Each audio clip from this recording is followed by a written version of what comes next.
Okay, this is the alley right next to the Capitol building. This is where the protesters are being taken before they're brought to the police van. And so far there's about a dozen of them.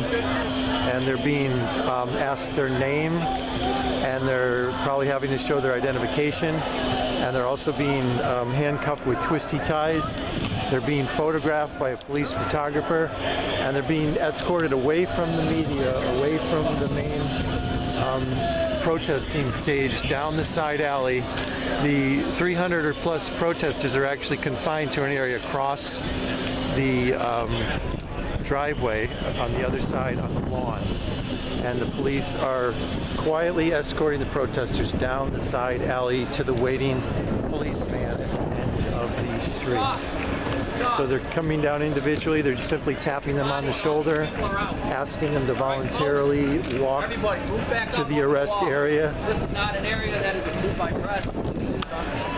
We're just being told by the police that this is not an area that is approved by press.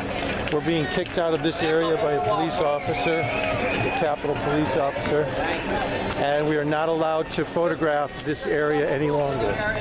We're not allowed to be close to the protesters to photograph. We just got kicked out by the Capitol Police.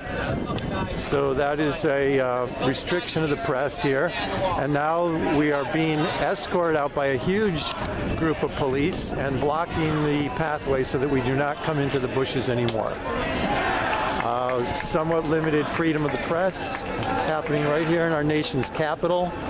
And we are not allowed anywhere near the protesters or the arrests that are being taken place right now.